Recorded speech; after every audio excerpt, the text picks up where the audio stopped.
Welcome to my channel.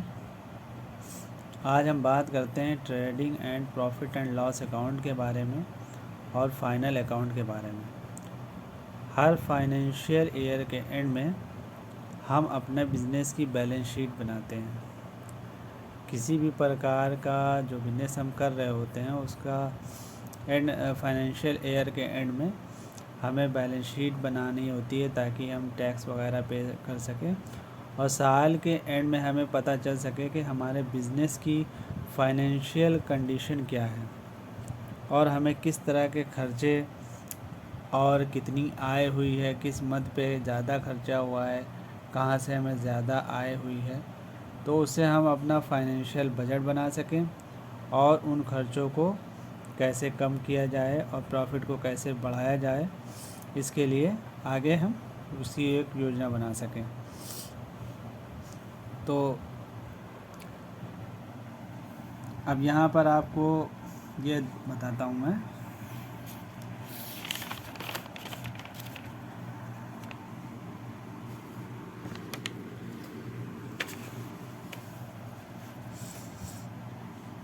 अब एक इसमें देखना ये रहता है कि हमारा ट्रायल बैलेंस दिया होता है।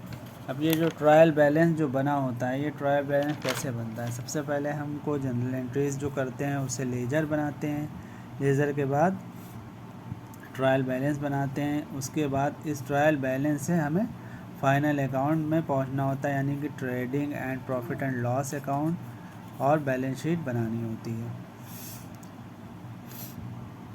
ट्रायल बैलेंस में क्या क्या दिया होता है?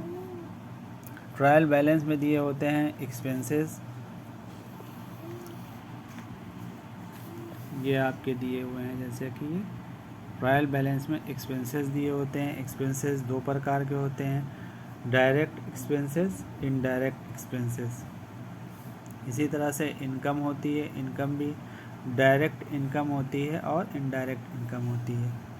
एसेट दिया होता है, एसेट करेंट एसेट होते हैं और फिक्स्ड एसेट होते हैं और करेंट लायबिलिटी भी होती है। जब हम बिज़नेस करते हैं तो बहुत तरह की जो है लोगों का कुछ हमारे लेनदार होते हैं तो हमारी लायबिलिटी होती है, जो कुछ हमारे देनदार होते हैं जो हमारी जो एसेट होती है। तो ये सब मद में दिया होता है। इसमें ट्रायल बैलेंस में ये एंट्रीज होती हैं। अब ये हमें देखना रहता है कि एक्सपेंसेस दो प्रकार के होते हैं और इसमें ये देखना होता है कि कौन सा एक्सपेंसेस हमारा ट्रेडिंग के डीआर में जाएगा और कौन सा एक्सपेंसेस हमारे प्रॉफिट एंड लॉस अकाउंट के डीआर में जाएगा। अब जैसे ये सब एक्सपेंसेस यहाँ पर दिए हुए हैं तो इसमें हमें सेलेक्ट करना होता है कि ये देखना होता है कि कौन सा प्रॉफिट उसमें ट्रेडिंग अकाउंट के डीआर में जाना है एक्सपेंसेस और कौन सा एक्सपेंसेस उसके पीएनएल अकाउंट के उसमें जाना है। तो अभी हम कैसे पता लगाएंगे?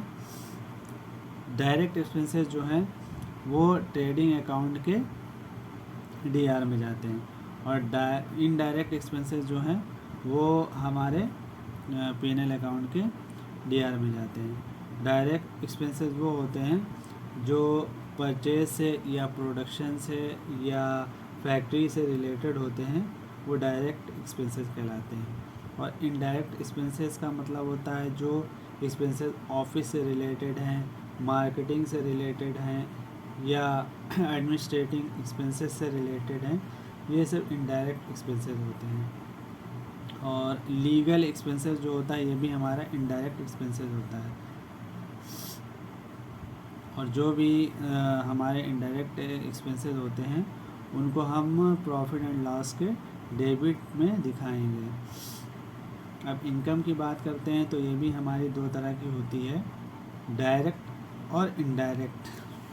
अब डायरेक्ट इनकम क्या है और इनडायरेक्ट इनकम क्या है?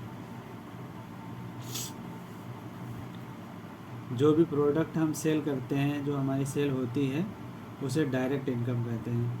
और बाकी जो और तरह से इनकम होती है, जैसे इंटरेस्ट रिसीव हुआ, कमीशन रिसीव हुआ या और भी कुछ हमें प्रॉफिट हुआ, तो वो इनडायरेक्ट इनकम होती है।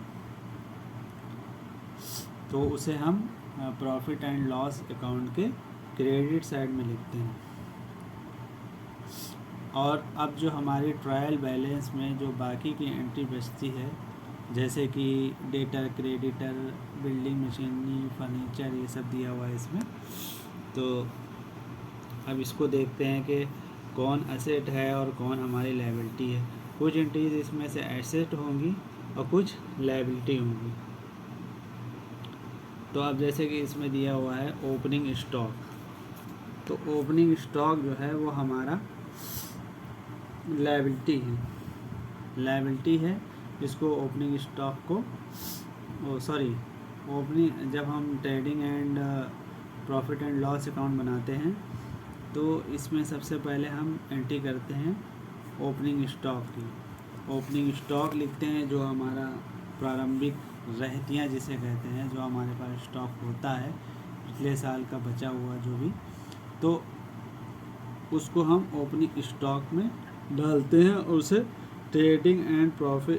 ट्रेडिंग अकाउंट के डीआर में लिखते हैं। उसके बाद हम ट्रेडिंग अकाउंट, ये उसके बाद दिया हुआ है यहाँ पे जैसे परचेज दिया है, तो परचेज हम ट्रेडिंग अकाउंट के ट्रेडिंग अकाउंट में लिखते हैं डीआर में। उसके बाद परचेज रिटर्न दिया हुआ है। अब परचेज रिटर्न अगर दिया हुआ है तो ये हम लिखेंगे परचेज रिटर्न, यहाँ पर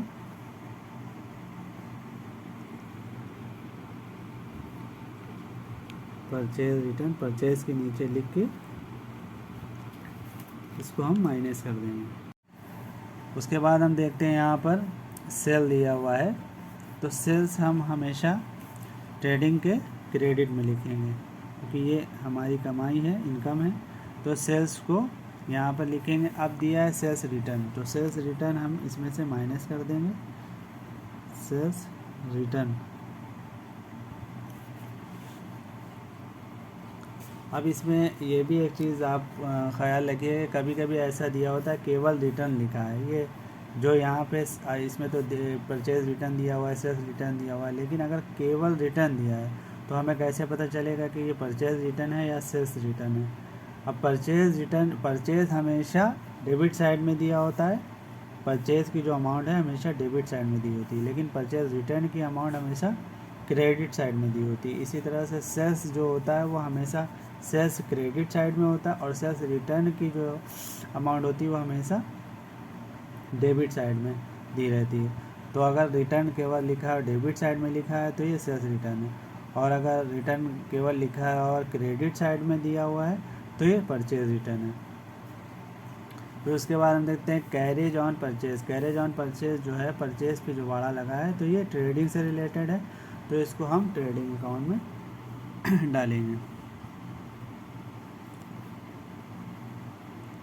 कैरेज ऑन परचेज से रिलेटेड है तो इसलिए ट्रेडिंग अकाउंट में डालेंगे। अब रेंट दिया हुआ है, रेंट कहाँ आता है, रेंट आता है प्रॉफिट एंड लॉस अकाउंट में, रेंट आएगा प्रॉफिट एंड लॉस अकाउंट में, डेबिट में। फिर बैंक बैलेंस दिया है, ये बैंक बैलेंस हमारा एसेट है, ये आपको बता रहा हूँ, ये ऐसे बना के बता दे रहा हूँ। बैंक बैलेंस हमारा एसेट है तो ये एसेट साइड में उसमें चला जाएगा। बैलेंस शीट जब बनाएंगे तो बैलेंस शीट में एसेट साइड में बैंक बैलेंस चला जाएगा। कैश भी एसेट है, ये भी बैलेंस शीट में चला जाएगा एसेट में, ये भी एसेट हो गया। फिर डेटर है, ये भी हमारा एसेट है, यानी कि देनदार है, हमें पैसा मिलेगा तो ये भी हमारा एसेट है। क्रेडिटर है, ये लेनदार है तो ये हमारी लायबिलिटी है। बिल्डिंग हमारा एसेट है, मशीनरी एसेट है, फर्नीचर एसेट है। डिप्रिसिएशन जो होता है वो जो जैसे बिल्डिंग मशीनरी फर्नीचर ये जो फिक्स एसेट हैं, इस पे जो गिरावट आती है, इसके मूल्य में जो कमी आती है जो यूज़ करने पर, उसे डिप्रिसिएशन कहते हैं। और ये एक तरह का हमारा लॉस है, इनडायरेक्ट लॉस है, तो इसे हम प्रॉफिट एंड लॉस अकाउंट के डेबिट साइड में लिखते हैं। प्रॉफिट एंड लॉस अकाउंट के डेबिट साइड में डिप्रिसिएशन दिखाया जाता है, प्रॉफिट एंड लॉस अकाउंट के डेबिट साइड में दिखाया जाता है, ठीक है। फिर इंटरेस्ट दिया। अब इंटरेस्ट में भी डबल हो सकते हैं, जैसे इंटरेस्ट केवल दिया है और रिसीव या गिवन नहीं दिया है, खाली इंटरेस्ट दिया है। तो अब इसमें देखेंगे अगर ये डेबिट साइड में दिया है तो ये इंटरेस्ट जो है हमने दिया है, अगर दिया है तो ये हमारा एक्सपेंसेस है। तो एक्सपेंसेस है तो हम इसको फिर कहाँ लिखेंगे, इसको हम लिखेंगे इंटरेस्ट डेबिट साइड में, प्रॉफिट एंड लॉस अकाउंट के डेबिट साइड में लिखेंगे। ठीक है। अब यही इंटरेस्ट अगर हमें मिला होता यानी कि हमारा प्रॉफिट होता तो फिर ये हम कहाँ लिखते, प्रॉफिट एंड लॉस अकाउंट के यहाँ पर इंटरेस्ट लिख देते, क्रेडिट में यहाँ पे अमाउंट लिख देते इनकी। ठीक है। तो इस तरह से हम आज आपको मैंने बता दिया कि ट्रेडिंग अकाउंट कैसे बनता है, और उसके बाद P&L अकाउंट बनता है, फिर लास्ट में बैलेंस शीट बनती है। अब आपको नेक्स्ट वीडियो में मैं बताऊंगा पूरा एक सॉल्यूशन करके।